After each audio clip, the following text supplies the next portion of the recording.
Good morning students, welcome to standard 6 subject science. Today we are going to start lesson number 12. The name of lesson is simple machines. Students, in the following picture, certain devices are used to accomplish certain tasks more easily. Name the devices and discuss how they help. Such devices which are used to get more work done in less time and less effort are called machines. I am again repeating the definition of machines. Devices which are used to get more work done in less time and less effort are called machine. जो machine जो होते हैं हमारा काम कम समय में करते हैं उसको बोलते हैं machines. These are the some examples of machine: the bottle opener, then needle, then here also some examples of simple machines are given. The example of pulley, nail cutter, jigsaw, etc. The nail cutter, the bottle opener, the wheel used to push the load shown in the picture are all machines. They have only one or two parts and a simple and easy structure. Such machines are called simple machines. जो machine को सिर्फ एक या दो part होते हैं और इनका जो स्ट्रक्चर होता है सिंपल होता है उसको बोला जाता है simple machines. Like a nail cutter having only one or two parts and the structure of the nail cutter is also very simple. Then same with the pulley. So these are the simple machines because they have only one or two parts and the structure are also very easy and simple. Simple machines can be handled easily and there are less chances of these machines breaking down or getting damaged. Simple machine जो होते हैं हम बहुत easily handle कर सकते हैं और ये जो सिंपल मशीन होते हैं उसके ब्रेक डाउन होने के डैमेज होने के चांसेस भी बहुत कम होते हैं. We use many such machines in our day to day life. हम इससे बहुत सारे मशीन्स हमारे डे टू डे लाइफ में यूज़ करते हैं. So this is all about the simple machines. Student, observe the machines shown in the following pictures. For what purposes are they used? Can you name some other machines of this kind? ये जो picture में दिखाए गए machine है इसको आप कौन से मशीन्स बोलेंगे? सी, these machines have many parts which carry out many processes for completing a task. For this purpose, the parts are joined to one another. Therefore, these machines are called complex machines. ये जो picture में दिखाए गए machine है देखो कौन कौन से है. फर्स्ट है mixer grinder, then scooter, bicycle, then here is a four-wheel cycle for handicapped persons and the sewing machine, सिलाई मशीन. ये जो अलग अलग मशीन्स है ये सब मशीन्स कॉम्प्लेक्स मशीन है. Why? Because as you know the simple machine have only one or two parts. Opposite to that is a complex machine have many parts. That's why the structure of the complex machine is very complicated or difficult. So that's why these machines are called complex machine. I'm again repeating the definition. The machines have many parts which carry out many processes for completing a task are called complex machines. Okay, ये difference है simple machine और complex machine में. Simple machine को सिर्फ एक और दो parts होते हैं और उनका स्ट्रक्चर बहुत इजी होता है. What about complex machine? Complex machines को मोर देन टू पार्ट्स होते हैं और बहुत सारे पार्ट्स होते हैं जो एक दूसरे से जॉइंट होते हैं और इनका स्ट्रक्चर भी बहुत डिफिकल्ट होता है. That is the difference between simple and complex machines. Some of the parts of such complex machines are actually simple machines. The structure of complex machines is complicated. In our day-to-day life, we use simple or complex machines depending upon the task to be carried out and the time and effort required to do it. Next part of the lesson, an inclined plane. Let us learn about some simple machines. An inclined plane. A heavy drum is to be loaded onto a truck. Ravi chose the plank A while Hamid chose the plank B. Rahi did not use a plank at all. देखो students यहाँ पर एक आपको तीन pictures दिखाए A, B and third one is with a question mark. The person shown in the first picture, that is A. The name of person is Ravi. Here in second picture Hamid, and third Rahi. So these three pictures showing one truck, correct. और ये जो load भरा हुआ एक drum है वो उन तीनों को भी वो ड्रम को क्या करना है, इस ट्रक में चढ़ाना है. तो किसको कितना टाइम लगने वाला है, कितना एफर्ट्स लगने वाला है, और कौन सिंपल तरीके से उसको ट्रक के ऊपर चढ़ाने वाला है, वो भी हम लर्न करेंगे. Who would find the drum heaviest to load? आपको ये पिक्चर देखकर क्या लगता है? देखो रवि जो फर्स्ट है रवि, इसने भी एक प्लैंक यूज़ किया है, बराबर है, चढ़ाने के लिए. हमीद ने भी शॉर्ट वाला प्लैंक यूज़ किया है, और जो राही है उसके पास तो प्लैंक ही नहीं है. So my first question is that who would find the drum heaviest to load?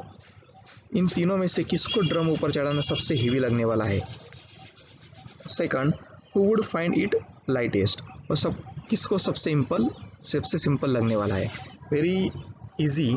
अगर आप पिक्चर को केयरफुली देखेंगे तो देखो ये जो राही है, राही के पास कोई भी प्लैंक नहीं है, तो वो उसको ड्रम जो है हाथ से उठाकर ट्रक में रखना पड़ेगा, जो पॉसिबल नहीं है, क्योंकि ट्रक क्या है, जो ड्रम है बहुत हेवी है, जो हम उसको हाथ से उठाकर लिफ्ट नहीं कर सकते, उसमें रख नहीं सकते. सो which one of the plank A, B is longer? Which one has a steeper slope? What can we conclude from these? इस जो सारे क्वेश्चन से इसका आंसर अभी हम देखेंगे. तो फर्स्ट क्वेश्चन है ड्रम सबसे हेवी किसको लगने वाला है? डेफिनेटली राही को. Who would find it lightest? सबसे सिंपल किसको लगने वाला है? फर्स्ट ए पिक्चर को. क्यों? क्योंकि इसको सबसे ज़्यादा स्लोप दिया है, तो जो ज़्यादा स्लोप है तो हम उसको आराम से ऊपर लिफ्ट कर सकते हैं. Next, which one of the plank A and B is longer? A और बी में कौन सा प्लैंक लॉन्गर है? Definitely A1. Which one has a steeper slope? Correct. What can be concluded from this? If a slanting plank is used to lift a weight, we have to bear less of the weight and lifting it becomes easier.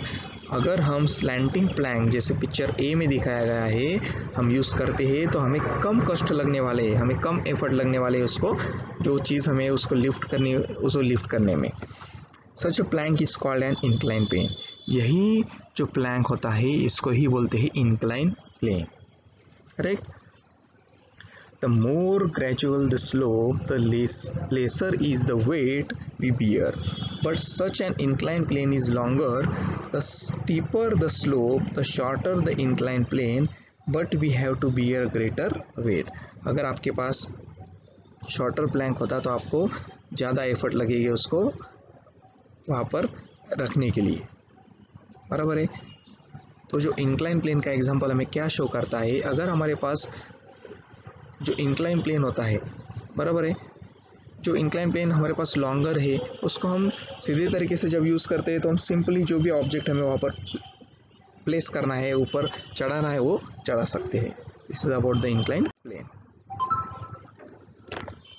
C the second example is given the screw as an incline plane. यहाँ पर जो screw दिखा है, screw को आपको पता है, बराबर है, और ये दो पेंसिल्स यहाँ पर रखिए.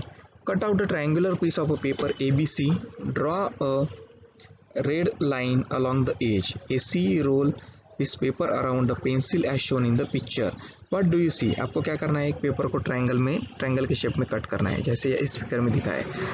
इसको नाम देना है A, इसको नाम देना है B और इसको नाम देना है C. इसकी जो AC लाइन है उसको रेड कलर से आपको ड्रॉ करना है. The inclined side AC of the triangle descends gradually from A to C. The threads on a screw are made in the same way. जो आपको इस स्क्रू के ऊपर थ्रेड दिखते हैं, बराबर है, वो वैसे ही बने होते हैं. See, that is why when a screw is fitted in a wood, it goes in a as if it is going down an inclined plane. Therefore, less force is required to fit a screw than to hammer a nail. In other words, a screw is like a rolled-up inclined plane made of an iron strip. A winding road or ghat that goes up a mountain is also like an inclined plane. wrap around the mountain. It helps big vehicles to climb up and down the mountains easily. ये second example है. First example मैंने आपको explain किया है, जो screw होता है जिसको यहाँ पर थ्रेड्स होते हैं, वो देखो वुडन, जो भी वुडन पार्टिकल है जो हम नॉर्मल जो नट यूज़ करते हैं वो, और हम स्क्रू यूज़ करते हैं, दोनों में डिफरेंस क्या है? स्क्रू के ऊपर क्या होता है? थ्रेड्स होते हैं. इस थ्रेड के कारण वो क्या होता है? सिंपली एकदम कोई भी प्लाईवुड में, कोई भी लकड़ी के जो आर्टिकल होता है उसमें सिंपली वो जाता है. Correct? Due to the this lines, that is a thread. That is also example of incline plane. In the second example of this road, ghat is given. Two routes, namely a pathway and a road, are available to climb up the mountain shown in the picture. यहाँ पर देखो, एक सीढ़ी से चलने वाला रास्ता भी दिखाया गया है और दूसरा रोड से चलने वाला जो एक रोड बना है गाड़ियों के लिए, व्हीकल के लिए, वो भी दिखाया गया है. Compare the time and strength and your convenience required to reach the mountain top. अभी आपको दो रास्ते दिए, एक तो सीढ़ियों से चलने वाला पाथवे है और दूसरा जो गाड़ियों से जाने वाला एक रास्ता दिखाया गया है.